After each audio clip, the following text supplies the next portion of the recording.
Hey everyone, welcome to a brand new episode of Mr. Footy Tacticos। आज के इस episode में हम बात करने वाले हैं पोर्चुगल के साथ क्या हुआ और इंग्लैंड के साथ क्या हुआ।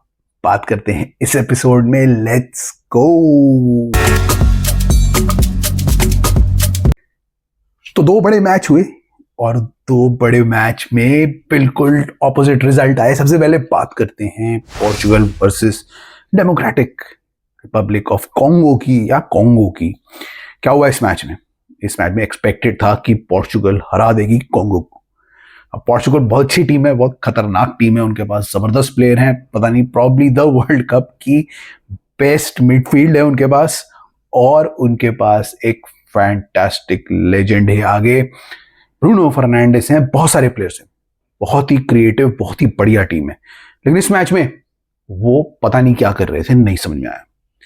सारे स्ट्राइक्स डोमिनेट किए हैं उन्होंने, 75% पोजीशन, पासेस कंप्लीटेड, सब कुछ उन्होंने किया है।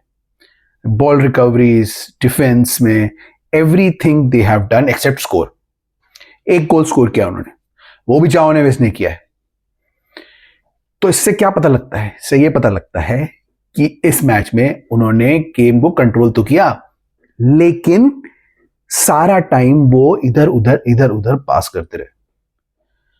बॉल को फॉरवर्ड ले जाना, बॉल को अटैक करना, गोल को अटैक करना, वो लगता है भूल ही गए थे। पता नहीं उनके कोच ने उनको क्या बता के भेजा, क्या करके भेजा है कि वो लिटरली बॉल को आगे पुश ही नहीं कर रहे थे। इतने क्रिएटिव प्लेयर हैं, ब्रूनो फर्नांडिस हैं जो PL premier league player of the season थे, वो क्रिस्टियानो रोनाल्डो हैं आपके पास, राफाएल लियाओ हैं अटैक में, आपके पास वितीनिया हैं, आपके पास जाओ नेवेस हैं, और आप क्या कर रहे हो किसी को कुछ नहीं पता लग रहा। Literally this is waste of talent. अगर आपको यही करना है कि बॉल को बस कंट्रोल करते रहना है और ढंग से आके फॉरवर्ड नहीं जाना, तो फिर क्या फायदा इसका? क्योंकि अगर आप ये सोच रहे हो कि आप एक गोल करोगे और उसके बाद टीम्स भी आपके अगेंस्ट गोल नहीं करेंगी, तो वो गलत बात है। हाँ, डेमोक्रेटिक रिपब्लिक ऑफ कॉन्गो, इतना लंबा नाम नहीं, कॉन्गो जो है ना, वो इतने अटैक नहीं कर रही थी, उनके पास बॉल नहीं थी, बॉल इन्हीं के पास थी, लेकिन कभी तो उनको मौका मिलेगा, कभी तो वो अटैक करेंगे। और विसा ने गोल कर दिया, अटैक करने का मौका मिला उन्हें, आई थिंक एक्स्ट्रा टाइम में था फर्स्ट हाफ के, और गोल कर दिया उन्होंने। तो यही होगा अगर आप सोचोगे कि आप एक गोल करोगे और सारा पोजीशन कंट्रोल करोगे और फिर उनको गोल नहीं करने दोगे, तो दूसरी टीम तो गोल करेगी ही नहीं। ऐसा नहीं होता है, कभी ना कभी उनको चांस तो मिलेगा। 20%, 25%, 30% पोजीशन तो रहेगा उनके पास, एट सम पॉइंट उनको चांस मिलेगा। और अगर आप इतना ज्यादा डिफेंसिव करोगे तो आपको लिटरली कभी ना कभी गोल खाना पड़ेगा, और यही हुआ पोर्चुगल का। इतनी सारी पोजीशन का, इतनी पासिस का क्या फायदा अगर आपको आगे फॉरवर्ड ही नहीं करनी और अपनी फॉरवर्ड लाइन यूज ही नहीं करनी है, जो इतनी टैलेंटेड है यार। राफाएल लियाओ है, मतलब तुम्हारे पास वो है, मतलब क्रिस्टियानो रोनाल्डो है आपके पास, ब्रूनो फर्नांडिस है। अगर आपको इनको यूज ही नहीं करना है तो क्या फायदा बॉल को इधर उधर घुमाते? मेरे को तो उनकी पोजीशनिंग भी नहीं समझ में आ रही थी। विटीनिया पीछे खेल रहा था बीच में मैच के, मतलब डिफेंस में, और उनके जो अटैकर्स थे वो भी पीछे आ जा रहे थे और मिडफील्ड में खेल रहे थे, और फिर एक तरफ लेफ्ट में पास दे रहे थे, लेफ्ट से फिर राइट में पास दे रहे हैं, पता नहीं क्या कर रहे थे, और आपस में पास दे रहे हैं, आगे फॉरवर्ड पास नहीं कर रहे थे वो राइट टाइम पे। तो मेरे को समझ में नहीं आ रहा था कि हो क्या रहा है। पर पोर्चुगल अगर ऐसे ही खेलेगी तो ये तो बाहर हो जाएगी। जो मैं सोच रहा था they are one of the favourite teams और ये तो सब बेकार हो जाएगा। ये इजी टीम्स को नहीं हरा पाएंगे, इस ग्रुप स्टेज से नहीं हट पाएंगे अगर ऐसे ही खेलते रहे तो, और दूसरी टीम्स निकल जाएंगी आगे। आपने देखा होगा फ्रांस कितने अच्छे से अटैक कर रही है, इवन नॉर्वे इतना अच्छा खेल रही है, अर्जेंटीना अच्छा खेल रही है। These teams are playing well, और इनफैक्ट जो लेसर नोन टीम्स है वो भी अच्छा खेल रही है, ऑस्ट्रेलिया भी। तो ऐसे तो नहीं हो पाएगा पोर्चुगल से। जो ये कल की परफॉर्मेंस रही है ना, ये पास बस ऐसे ही लेके बैठे रहो, तुम पूरा टाइम डिफेंस में रहो, तुम मिडफील्डर को डिफेंस करा लो, तुम अपने अटैकर्स से मिडफील्ड में उठा लो, अटैक में किसी को रखो ही मत, और अटैकर्स को चांस ही नहीं दो कुछ करने का। इतना पोजीशन रख के कोई फायदा नहीं होने वाला। इनको बहुत जबरदस्त तरीके से स्ट्रेटजी बदलनी पड़ेगी अगले मैच पे, वरना इनका कुछ नहीं होने वाला। ये बिल्कुल ही मतलब अगले स्टेज से पहले ही बाहर हो जाएंगे। तो it was a very poor game जो हुआ था ना फॉर पोर्चुगल। फॉर कॉन्गो बहुत सही निकल गया रिजल्ट। कॉन्गो तो कुछ ना उनके पास ज्यादा डिफेंस, ना उनके पास ज्यादा पोजीशन था, ना कुछ था, भाई उन्होंने गोल करा और उनका तो उनके लिए तो बहुत अच्छा रिजल्ट है। पोर्चुगल के अगेंस्ट 1-1 हो गया उनका। तो very poor result for Portugal. अगर पोर्चुगल को कुछ करना है तो उन्हें सीरियसली अपने अटैकर्स को चांस देना होगा कुछ करने का। इतना जबरदस्त अटैक है, बहुत गोल करेगा अगर उनको चांस दोगे आप तो। Let's see what happens in the next matches, but I was not impressed with how the Portugal team played in this match. Very bad, बहुत ही बुरा खेली है, बहुत ही खराब खेली है। और क्रिस्टियानो रोनाल्डो, कुछ नहीं होगा, नहीं जीतोगे तुम वर्ल्ड कप अगर ऐसे चलता रहा तो। उसके बाद बात करते हैं दूसरे गेम की जो इसका ऑपोजिट था, इंग्लैंड वर्सेस क्रोएशिया। अच्छा गेम लग रहा था फ्रॉम द आउटसेट। इंग्लैंड अच्छी टीम है और क्रोएशिया अच्छी टीम है और it lived up to the expectation.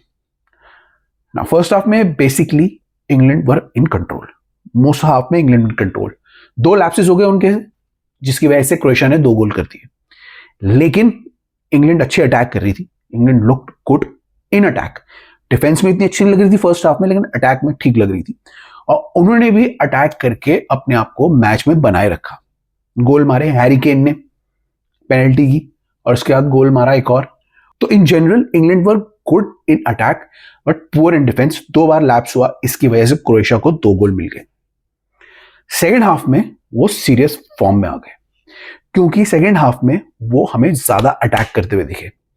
I think Bellingham form में आ गया, बेलिंगम ने गोल कर दिया। उसके बाद आपका जब इंग्लैंड को लीड मिल गई तो इंग्लैंड ने फिर डिफेंसिव प्लेयर्स को खड़ा करा और सब्स्टिट्यूशन किए। उसके बाद उन्होंने राइट टाइम पे अटैक करने शुरू किए, डिफेंड करना शुरू किया और जेट स्पेंस को लेके आए, मार्कस रैशफोर्ड को लेके आए जो परफेक्ट निकले in terms of substitutions. In fact Marcus Rashford ने लास्ट का गोल करके इंग्लैंड की प्लेस सीमेंट कर दी कि वो जीत गए, 4-2 से जीत गए। अभी भी वो अपने डिफेंस में सुधार ला सकते हैं but overall they look very good. England were attacking, they were a threat, उनके पास रनर्स थे, भाग रहे थे तेज, एक पूरे प्लान के साथ आए थे, मिडफील्ड कंट्रोल कर रखा था और ओवरऑल मैच में ना सिर्फ वो 2 मोमेंट्स के अलावा पूरे मैच में वो सॉलिड दिखे। और सबसे अच्छी बात क्या है कि उनके जो सब्स्टिट्यूशंस थे वो बहुत अच्छे थे। Guehi, Rashford, Jed Spence, they were very good. तो England are one of the teams जो अर्ली स्टेजेस में अच्छी लग रही है टू गो फार। उनका सबसे बड़ा मैच था इस ग्रुप का, सबसे टफ अपोनेंट थे इस ग्रुप के जिनको हरा दिया है and they have taken now the initiative in the group.